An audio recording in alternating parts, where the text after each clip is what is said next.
നിങ്ങളുടെ ഇഷ്ട പരമ്പരകൾ എക്സ്ക്ലൂസീവായി സൺ നെക്സ്റ്റ് ആപ്പിലൂടെ തികച്ചും ഫ്രീ ആയി ഇപ്പോഴേ ആപ്പ് ഡൗൺലോഡ് ചെയ്യൂ. എന്താ ബോസ്, വാച്ചിന്റെ കാര്യം ഓക്കെ ആയാ?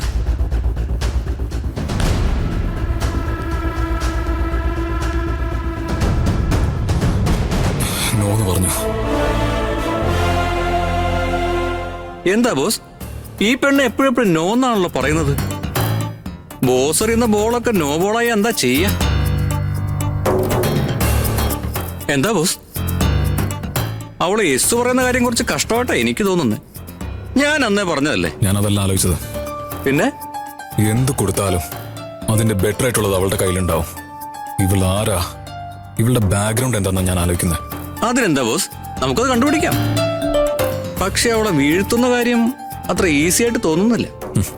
അശോക്, ഞാനൊരു തീരുമാനം എടുത്തു കഴിഞ്ഞാൽ അത് നടത്തിയിരിക്കും അർത്ഥം. ഇനി 4 ദിവസത്തിനകത്ത് ഇവളെ എന്റെ വലയിൽ വീഴ്ത്തിയിരിക്കും. ബോസേ, 4 ദിവസം കൊണ്ട് എങ്ങനെയാ ബോസേ? അതെ, വരുന്ന 4 ഡേയ്സില് അമേരിക്കൻ ക്ലയൻസിന് കാണിക്കാൻ പോകുന്ന ഡെമോ ഇവൾ എന്റെ അടുത്ത് പ്രസന്റ് ചെയ്യണം. ആ ഡെമോയില് ഞാനൊരു വൈറസ് ഇൻസേർട്ട് ചെയ്യാൻ പോവാ. എന്നിട്ട് ഞാനത് ക്ലിയർ ചെയ്യും. മനസ്സിലായില്ലല്ലോ ബോസ്. പ്രസന്റ് ചെയ്യുന്ന സമയത്ത് വൈറസ് എന്തെങ്കിലും പ്രോബ്ലം ഉണ്ടാക്കിയ അനാമിക വളരെ അപ്സെറ്റ് ആവും. അതെങ്ങനെ ശരിയാക്കണം അറിയാതെ കൺഫ്യൂസ്ഡ് ആവും. ആ സമയത്ത് ഞാൻ ആ വൈറസ് ക്ലിയർ ആക്കുകയും ചെയ്യും, അവളെ ഇംപ്രസ് ചെയ്യുകയും ചെയ്യും. നല്ലതാണ് ബോസിന്റെ ഐഡിയ ഒക്കെ. പക്ഷെ ബോസ്, ഇത് വർക്കൗട്ട് ആവോ? ഇത് വളരെ സിമ്പിളാണ് അശോക്.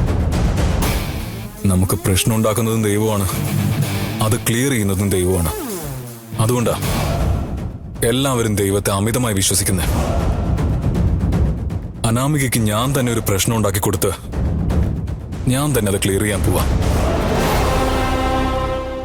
പിന്നെ നോക്കിക്കോ അവളുടെ പെരുമാറ്റത്തിലെ ചേഞ്ച്.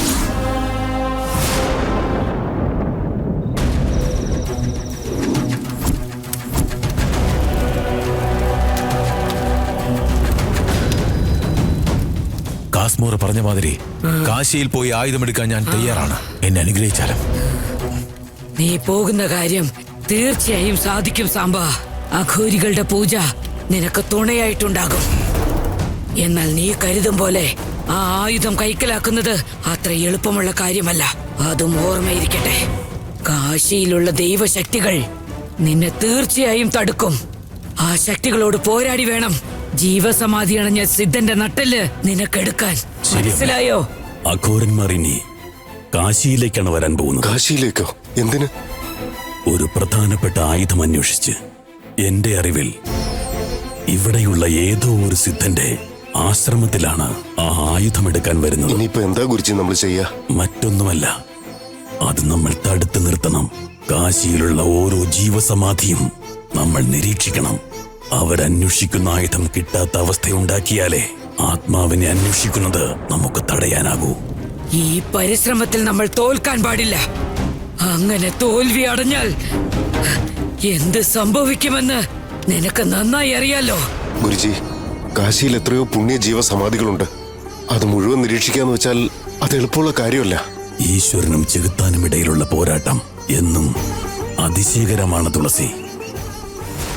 7ാമത്തെ ആത്മാവിനെ കൊല്ലാനുള്ള ആയുധം നിനക്ക് കിട്ടിയാൽ ഉടനെ അതെടുത്തുകൊണ്ട് കാശ്മോര് പറഞ്ഞതുപോലെ നീ കൊച്ചിയിലേക്ക് പോ.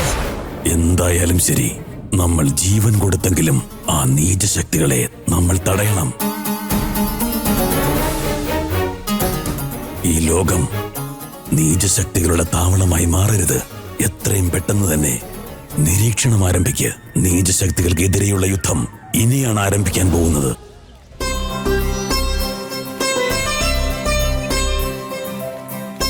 ഡ്രൈവർ എവിടെയുള്ളത്?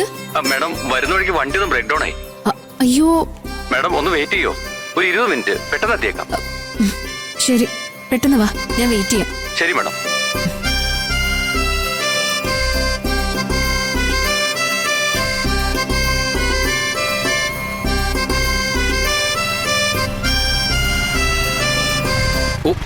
ഹായ്, എന്താ ഇവിടെ നിൽക്കുന്നത്? കണ്ടിട്ട് മനസ്സിലായില്ലേ? കാർ വരാൻ വെയിറ്റ് ചെയ്യാം. ഓ, ക്യാബിന് വെയിറ്റ് ചെയ്ത് നിൽക്കാ. അങ്ങനെ കറക്റ്റ് ആയിട്ട് പറഞ്ഞാ പോരെ? അതെ, ക്യാബിന് വേണ്ടി വെയിറ്റ് ചെയ്യാം. ഇനി എന്തെങ്കിലും അറിയണോ? ഞാൻ വേണമെങ്കിൽ തന്നെ ഡ്രോപ്പ് ചെയ്യട്ടെ. എന്തിനാ എന്നെ ഇങ്ങനെ നോക്കി പേടിപ്പിക്കുന്നു? ക്യാബ് വരാൻ ലേറ്റ് ആവുകയാണെങ്കിൽ ഞാൻ തന്നെ കൊണ്ടുവിടാന്നേ പറഞ്ഞുള്ളൂ. ഒരു ചെറിയ ഹെൽപ്പായിട്ട് വിചാരിച്ചാ പോരെ? ഇയാള് എന്നെ ഹെൽപ്പ് ചെയ്യാൻ ഒരുപാടങ്ങ് കഷ്ടപ്പെടുന്നുണ്ടല്ലോ. അതെന്താണെന്ന് ഒരു പിടിയില്ല. തന്നെ മാത്രം ഇങ്ങനെ ഇടയ്ക്കിടയ്ക്ക് ഹെൽപ്പ് ചെയ്യാൻ തോന്നിക്കൊണ്ടേയിരിക്കാം. അതുകൊണ്ട് തന്നെയാ അന്ന് ഞാൻ ആ ചെയിനോ? ഏത് ചെയിൻ? എന്താ ഞാൻ ചെയിൻ വല്ലതും പറഞ്ഞു? ആ, ദേ ഇപ്പൊ പറഞ്ഞു. അത് ചിലപ്പോ നാക്കൊടയ്ക്ക് വന്നതായിരിക്കും. അതൊന്നും കാര്യമാക്കണ്ട. അതെ, ഈ ക്യാബിലൊക്കെ പോകുന്നത് ഒരുപാട് ചെലവുള്ള കാര്യമാണെന്ന് അറിയാലോ. എന്തിനാ വെറുതെ കാശ് കളയുന്നത്? ഞാൻ കൊണ്ടാക്കാന്ന്. കേറ്, സേഫ് ആയിരിക്കും. ഇങ്ങോട്ട് നോക്കിയേ, എന്റെ കൂടെ എന്റെ വണ്ടിയിൽ കയറി വന്നു കഴിഞ്ഞാ എന്റെ മനസ്സിലുള്ള ഭാരം. എന്റെ പൊന്ന് നന്ദ, മതി. ഇനി എനിക്ക് കേക്കാൻ വയ്യ. ഇപ്പൊ എന്താ, ഞാൻ നിന്റെ കൂടെ വരണം, അത്രയല്ലേ ഉള്ളൂ? വരാം. എന്നാ വാ, കയറ്. കംഫർട്ടബിൾ ആയിട്ടിരുന്നോ?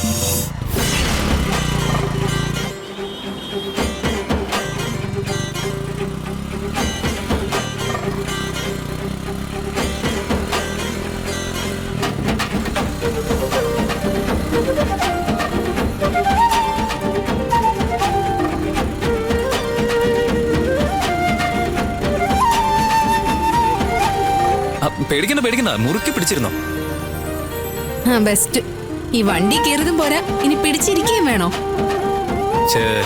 വണ്ടിയെ കുറിച്ച് ഇങ്ങനെ കുറ്റം പറയല്ലേ. ഇതെന്റെ ലക്കി ബൈക്കാണ്. പഴയ ബൈക്കിന് ഇത്ര ബിൽഡപ്പ് ഒന്നും വേണ്ട. അതെ, പഴയതൊക്കെ നമ്മുടെ മനസ്സിനകത്ത് തന്നെ ഇരിക്കും. പുതിയതാണെങ്കിൽ എന്താ ഉള്ളതെന്ന് പറഞ്ഞേ.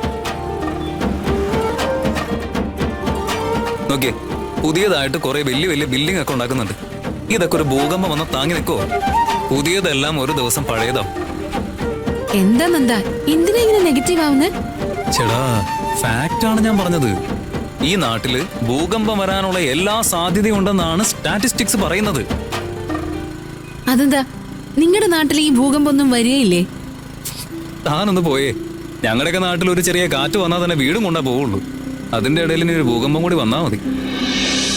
ഇനിയിപ്പോ ഇവിടെ ജോലി കിട്ടിയ സ്ഥിതിക്ക് ഇവിടെ തന്നെ എവിടെയെങ്കിലും സെറ്റിൽ ആവാൻ നോക്കിക്കൂടെ? ആര്? ഞാനാ? ഈ നാട്ടിലാ?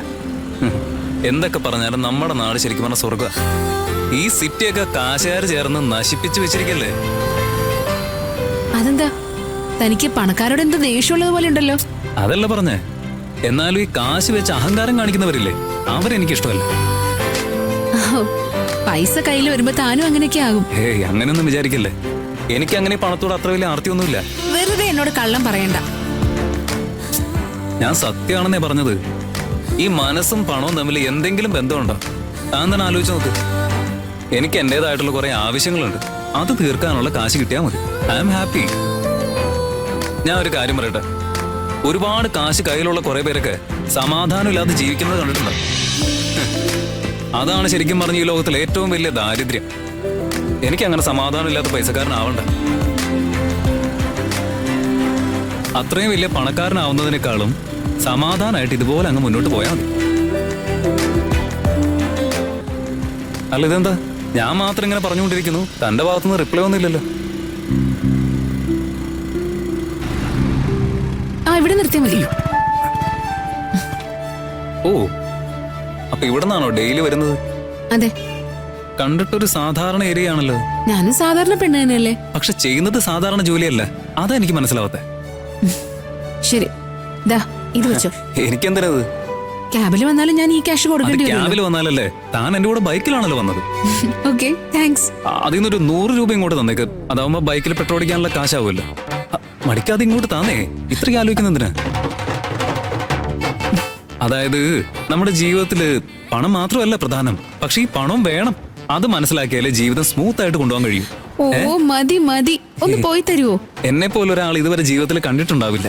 സത്യമായിട്ടുമില്ല. കാണാൻ സാധ്യതയില്ല. യൂണിക് പീസാണ് ഞാൻ. കാരണം എന്റെ രാശി അതുപോലെയാ. എന്നാ ഞാൻ പോട്ടെ. ബൈ.